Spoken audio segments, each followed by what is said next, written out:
Niebla, Miguel de Unamuno. Capítulo 23. El pobre Augusto estaba consternado. No era solo que se encontrase, como el asno de Buridán, entre Eugenia y Rosario, era que aquello de enamorarse de casi todas las que veía, en vez de amenguársele, íbale en medro. Y llegó a descubrir cosas fatales.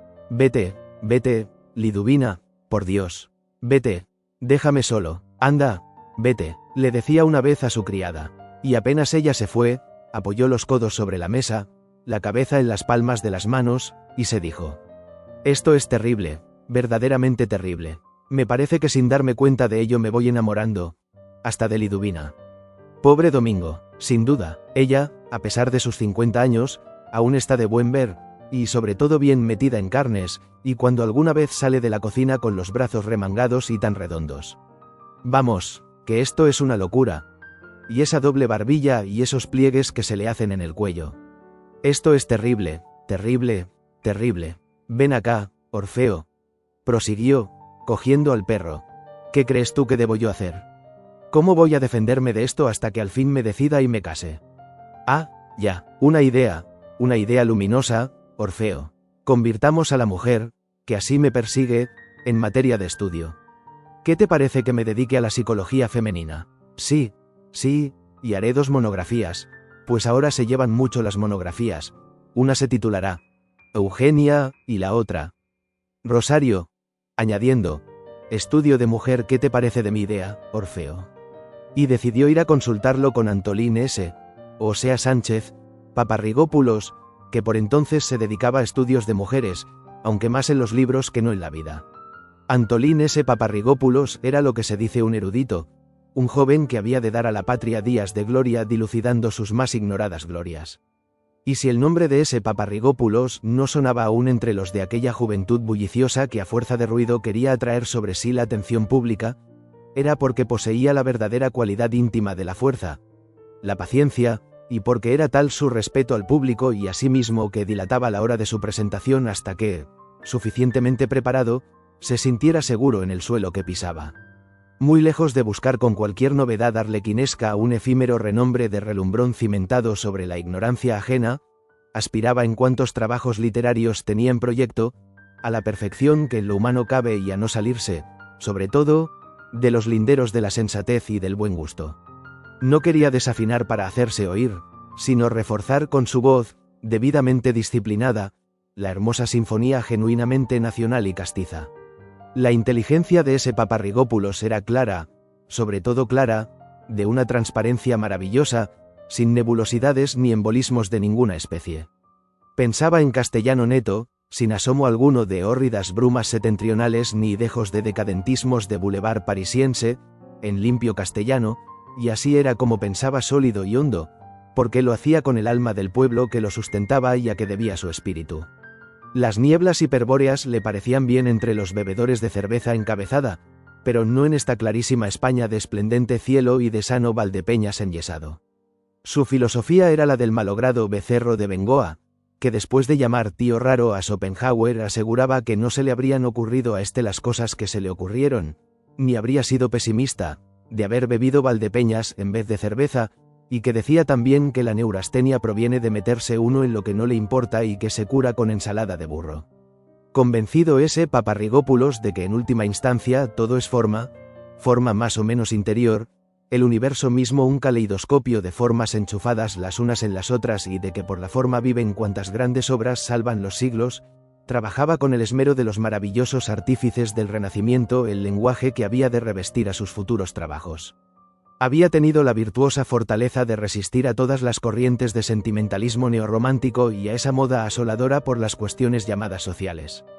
Convencido de que la cuestión social es insoluble aquí abajo, de que habrá siempre pobres y ricos y de que no puede esperarse más alivio que el que aporten la caridad de estos y la resignación de aquellos, apartaba su espíritu de disputas que a nada útil conducen y refugiábase en la purísima región del arte inmaculado, a donde no alcanza la broza de las pasiones y donde halla el hombre consolador refugio para las desilusiones de la vida. Abominaba, además, del estéril cosmopolitismo, que no hace sino sumir a los espíritus en ensueños de impotencia y en utopías enervadoras, y amaba a esta su idolatrada España, tan calumniada cuanto desconocida de no pocos de sus hijos, a esta España que le había de dar la materia prima de los trabajos sobre que fundaría su futura fama. Dedicaba Paparrigópulos las poderosas energías de su espíritu a investigar la íntima vida pasada de nuestro pueblo, y era su labor tan abnegada como sólida. Aspiraba nada menos que a resucitar a los ojos de sus compatriotas nuestro pasado, es decir, el presente de sus bisabuelos, y conocedor del engaño de cuantos lo intentaban a pura fantasía, buscaba y rebuscaba en todo género de viejas memorias para levantar sobre inconmovibles sillares el edificio de su erudita ciencia histórica. No había suceso pasado, por insignificante que pareciese, que no tuviera a sus ojos un precio inestimable. Sabía que hay que aprender a ver el universo en una gota de agua, que con un hueso constituye el paleontólogo el animal entero y con un asa de puchero toda una vieja civilización el arqueólogo, sin desconocer tampoco que no debe mirarse a las estrellas con microscopio y con telescopio a un infusorio, como los humoristas acostumbran hacer para ver turbio. Mas, aunque sabía que un asa de puchero bastaba al arqueólogo genial para reconstruir un arte enterrado en los limbos del olvido, como en su modestia no se tenía por genio, prefería 2 asas a un asa sola, cuantas más asas mejor, y prefería el puchero todo al asa sola. Todo lo que en extensión parece ganarse, piérdese en intensidad. Tal era su lema. Sabía Paparrigópulos que en un trabajo el más especificado, en la más concreta monografía puede verterse una filosofía entera, y creía, sobre todo, en las maravillas de la diferenciación del trabajo y en el enorme progreso aportado a las ciencias por la abnegada legión de los pincharranas, cazavocablos, barruntafechas y cuentagotas de toda laya.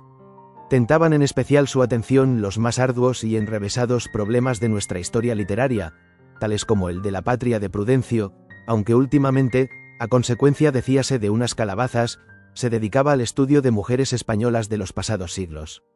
En trabajos de índole al parecer insignificante era donde había que ver y admirar la agudeza, la sensatez, la perspicacia, la maravillosa intuición histórica y la penetración crítica de ese Paparrigópulos. Había que ver sus cualidades así, aplicadas y en concreto, sobre lo vivo, y no en abstracta y pura teoría, había que verle en la suerte.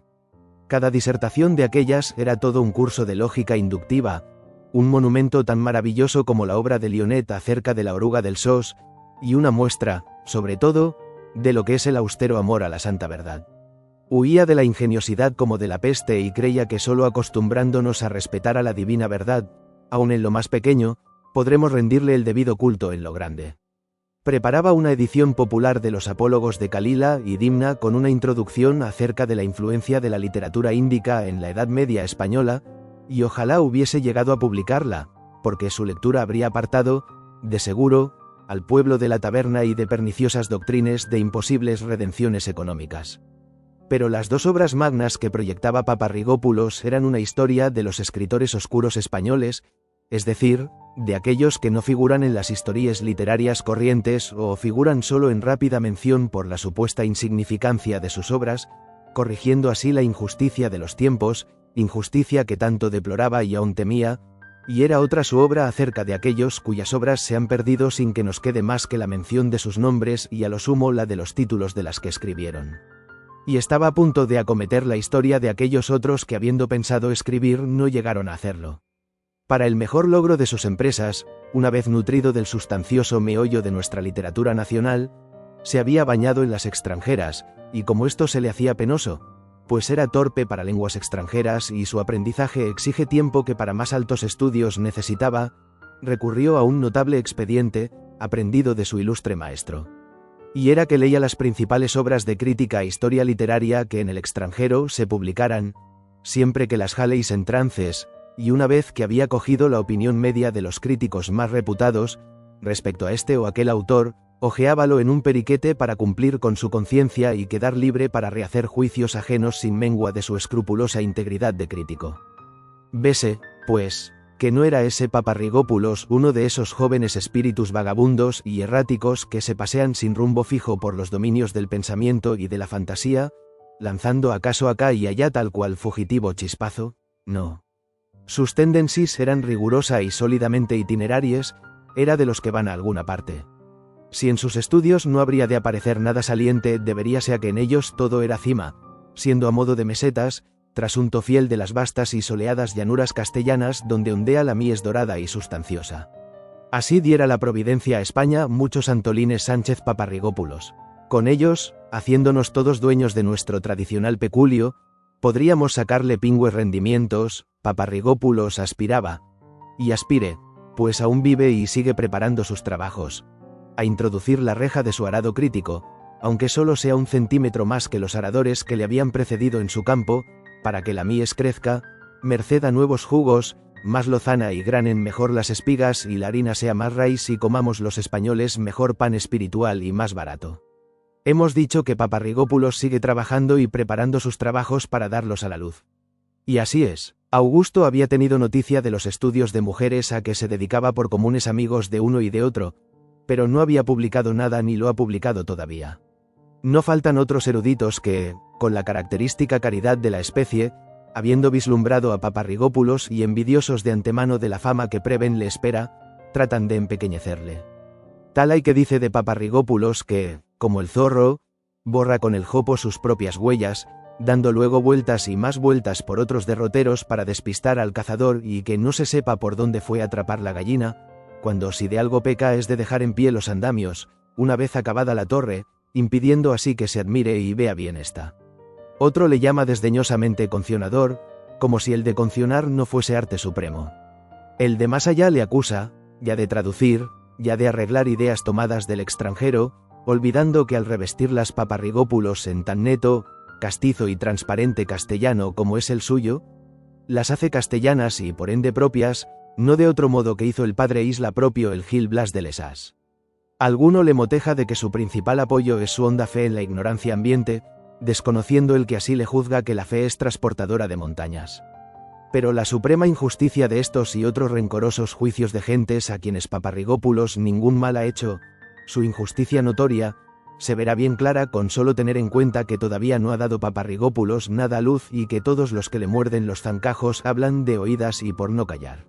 No se puede, en fin, escribir de este erudito singular sino con reposada serenidad y sin efectismos nivolescos de ninguna clase. En este hombre, quiero decir, en este erudito, pues, pensó Augusto, sabedor de que se dedicaba a estudios de mujeres, claro está que en los libros, que es tratándose de ellas lo menos expuesto, y de mujeres de pasados siglos, que son también mucho menos expuestas para quien las estudia que las mujeres de hoy.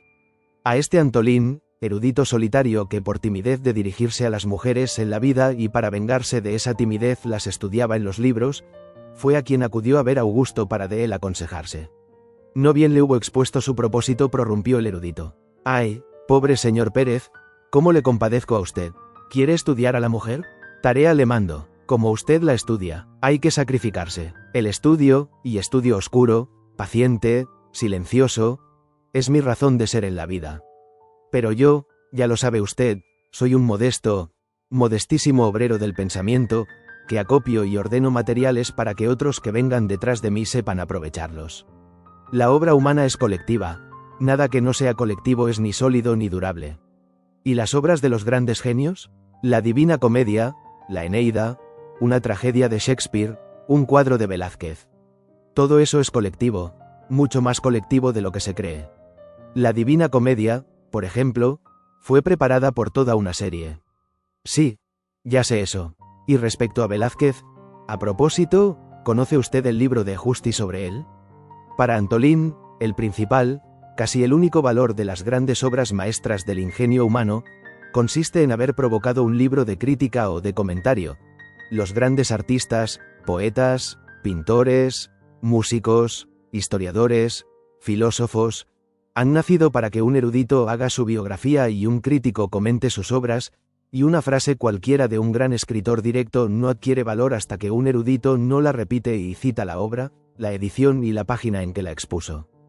Y todo aquello de la solidaridad del trabajo colectivo no era más que envidia e impotencia. Pertenecía a la clase de esos comentadores de Homero que si Homero mismo redivivo entrase en su oficina cantando le echarían a empellones porque les estorbaba el trabajar sobre los textos muertos de sus obras y buscar un ápax cualquiera en ellas. Pero, bien, ¿qué opina usted de la psicología femenina?, le preguntó Augusto. Una pregunta así, tan vaga, tan genérica, tan en abstracto, No tiene sentido preciso para un modesto investigador como yo, amigo Pérez, para un hombre que no siendo genio, ni deseando serlo. ¿Ni deseando? Sí, ni deseando. Es mal oficio. Pues bien, esa pregunta carece de sentido preciso para mí. El contestarla exigiría, sí, vamos, como aquel otro cofrade de usted que escribió un libro sobre psicología del pueblo español y siendo, al parecer, español él y viviendo entre españoles, no se le ocurrió sino decir que éste dice esto y aquel aquello otro y hacer una bibliografía. Ah, la bibliografía, sí, ya sé, no siga usted, amigo Paparrigópulos, y dígame lo más concretamente que sepa y pueda qué le parece de la psicología femenina. Habría que empezar por plantear una primera cuestión y es la de si la mujer tiene alma. Hombre, no sirve desecharla así, tan en absoluto. ¿La tendrá él? Pensó Augusto, y luego, bueno, pues de lo que las mujeres hace las veces de alma. ¿Qué cree usted? ¿Me promete usted, amigo Pérez, guardarme el secreto de lo que le voy a decir? Aunque, no, usted no es erudito. ¿Qué quiere usted decir con eso? Que usted no es uno de esos que están a robarle a uno lo último que le hayan oído y darlo como suyo. Pero esas tenemos. Ay, amigo Pérez, el erudito es por naturaleza un ladronzuelo. Se lo digo a usted yo que lo soy. Y los eruditos andamos a quitarnos unos a otros las pequeñas cositas que averiguamos y a impedir que otro se nos adelante. ¿Se comprende? El que tiene almacén guarda su género con más celo que el que tiene fábrica.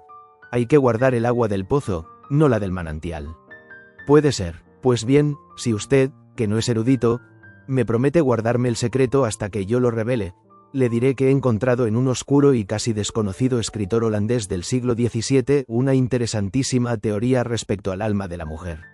Veámosla. Dice ese escritor, y lo dice en latín, que así como cada hombre tiene su alma, las mujeres todas no tienen sino una sola y misma alma, un alma colectiva, algo así como el entendimiento agente de Averroes, repartida entre todas ellas.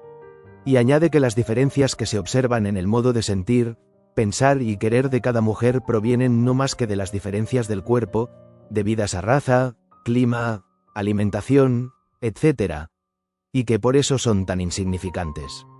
Las mujeres, dice ese escritor, se parecen entre sí mucho más que los hombres y es porque todas son una sola y misma mujer. Ve ahí por qué, amigo Paparrigópulos, así que me enamoré de una me sentí enseguida enamorado de todas las demás. Claro está, y añade ese interesantísimo y casi desconocido ginecólogo que la mujer tiene mucha más individualidad, pero mucha menos personalidad, que el hombre. Cada una de ellas se siente más ella, más individual, que cada hombre, pero con menos contenido. Sí, creo entrever lo que sea, y por eso, amigo Pérez, lo mismo da que estudie usted a una mujer o a varias. La cuestión es ahondar en aquella a cuyo estudio usted se dedique. ¿Y no sería mejor tomar dos o más para poder hacer el estudio comparativo? Porque ya sabe usted que ahora se lleva mucho esto de lo comparativo. En efecto, la ciencia es comparación, mas en punto a mujeres no es menester comparar. Quien conozca una sola bien, las conoce todas, conoce a la mujer. Además, ya sabe usted que todo lo que se gana en extensión se pierde en intensidad. En efecto, y yo deseo dedicarme al cultivo intensivo y no al extensivo de la mujer. Pero dos por lo menos dos. No, dos no. De ninguna manera. De no contentarse con una, que yo creo es lo mejor y es bastante tarea, por lo menos tres. La dualidad no cierra. ¿Cómo que no cierra la dualidad? Claro está, con dos líneas no se cierra espacio. El más sencillo polígono es el triángulo. Por lo menos tres, pero el triángulo carece de profundidad. El más sencillo poliedro es el tetraedro, de modo que por lo menos 4. Pero 2 no, nunca. De pasar de una, por lo menos 3. Pero ahonde usted en una. Tal es mi propósito.